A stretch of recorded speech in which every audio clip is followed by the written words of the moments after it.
Hello and welcome back to another Magic the Gathering EDH deck tech idea. Today we are taking a look at Vren, the Relentless. It is a 4 mana 3/4 with Ward 2, and if a creature an opponent controls would die, exile it instead. Furthermore, it also has a triggered ability. At the beginning of each end step, create X 1/1 black-red creature tokens with this creature gets +1/+1 for each other red you control, where X is the number of creatures your opponents control that were exiled this turn. Over the course of the game, Vren is going to create an army of red tokens with which we are going to win the game by beating our opponents out, and along the way we want to remove a bunch of our opponent's creatures, not only to fuel our game plan, but also to keep the board in check so our reds can attack. Many might think that you wanna build this deck as a red tribal commander, but for me personally this wasn't the case. I have built this deck to be a Dimir control deck, which wants to resolve its commander as soon as possible, and from then on only use a bunch of instances and sorceries to control the board. But still along the way we play a few other helpful creatures. For example, Piper of the Swarm, a 2 mana 1/3, and reds you control have menace, which is already a great anthem effect. And furthermore, for 2 mana and tapping it, create a 1/1 black-red creature token. If it happens that you don't have to use any of your removal or interaction, you can just use this ability to fuel your army. Furthermore, for 4 mana and tapping it and sacrificing 3 reds, gain control of target creature. Most likely we are not going to use this ability simply to keep our army in check, but depending on what our opponents try to resolve, it might be handy for us, so we take control of it. We play Persistent Marsh Stalker, a 2 mana 3/1, and it gets +1/+0 for each other red you control. Furthermore, it also has Threshold. Whenever you attack with 1 or more reds, if 7 or more cards are in your graveyard, you may pay 3 mana. If you do, return Persistent Marsh Stalker from your graveyard to the battlefield tapped and attacking. We can recur this creature over and over again, and this will be helpful for us as we have a few spells in this deck that require us to sacrifice our creatures to gain even more card advantage. We play Marrow Gnawer, a 5 mana 2/3, and all reds have fear. Furthermore, you can tap it and sacrifice a red to create X 1/1 black-red creature tokens, where X is the number of reds you control. With this creature your army will get out of hand really quickly, but your opponents know how dangerous this card is, so make sure to have some interaction ready. We play Burglar Red, a 2 mana 1/1, and when it enters, each opponent discards a card. After its ETB trigger it doesn't do much more use for us, except for being a red and also sacrifice fodder for our advantage spells, but already making all of your opponents discard a card is a 3-for-1 trade in my opinion. We play Lord Skitter, Sewer King, a 3 mana 3/3, and whenever another red enters the battlefield under your control, exile up to 1 target card from an opponent's graveyard. Furthermore, at the beginning of combat on your turn, create a 1/1 black-red creature token with this creature can't block. This token generator will fuel our red army, and in addition to that we might also take care of a few spells that land in our opponent's graveyards, because Vren only cares about creature cards. My most favorite card in this deck is Twisted Sewer Witch, a 5 mana 3/4, and when it enters, create a 1/1 black-red creature token with this creature can't block. Then, for each red you control, create a Wicked Roll token attached to that red. This card can be a game finisher, as the Wicked Roll token is a nice anthem for your whole red army, and in addition to that, if those reds get removed, you drain your opponents for 1 life. As I have mentioned, we want to play a bunch of removal to create a huge army of reds, so we play cards like Accursed Marauder, a 2 mana 2/1, and when it enters the battlefield, each player sacrifices a non-token creature. We play Flare of Malice, a 4 mana instant, and you may sacrifice a non-token black creature rather than pay the spell's mana cost.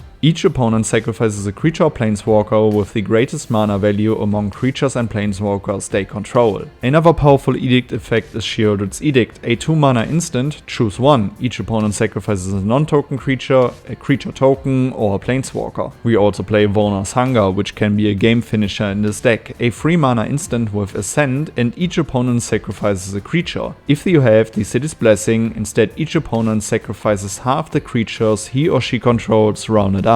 Liliana's Triumph, a 2 mana instant, each opponent sacrifices a creature, and if you control a Liliana planeswalker, each opponent also discards a card. Let's keep going after their biggest creatures. Soul Shatter, a 3 mana instant, each opponent sacrifices a creature or planeswalker with the highest converted mana cost among creatures and planeswalkers they control. I have talked about this being a control list, so we also play a bunch of counterspells, like Mana Leak, a 2 mana instant, counter target spell unless its controller pays 3 mana. Let's counter the incoming board wipe, Swansong, a 1 mana instant, counter target enchantment, instant or sorcery spell, its controller creates a 2/2 blue bird creature token with flying. We are in Dimir colors, so we play Drawn in the Loch, a 2 mana instant, choose 1, counter target spell with mana value less than or equal to the number of cards in its controller's graveyard. We can also use it as removal, destroy target creature with mana value less than or equal to the number of cards in its controller's graveyard. Of course we play Counterspell, a 2 mana instant, counter target spell, an offer you can't refuse, a 1 mana instant, counter target non-creature spell, its controller creates 2 treasure tokens, and another really strong card that helps us to interact with the board is Into the Floodmoor, a 1 mana instant, you can gift a tapped fish as the spell resolves, and return target creature an opponent controls to its owner's hand. If the gift was promised, instead return target non-land permanent to its owner's hand instead. And now let's talk about our Cardadvantage package. We play Braids, Risen Nightmare, a 3 mana 3/3, and at the beginning of your end step you may sacrifice an artifact, creature, enchantment, land or planeswalker. If you do, each opponent may sacrifice a permanent that shares a card type with it. For each opponent who doesn't, that player loses 2 life and you draw a card. Let's sacrifice a few of our reds for more value. Village Rites, a 1 mana instant, as an additional cost to cast a spell, sacrifice a creature and you draw 2 cards. We try to resolve Distant Melody, a 4 mana sorcery, choose a creature type, draw a card for each permanent you control of that type. To accelerate our game plan and our card advantage, we also play Deadly Dispute, a 2 mana instant, as an additional cost to cast a spell, sacrifice an artifact or creature. You draw 2 cards and create a treasure token.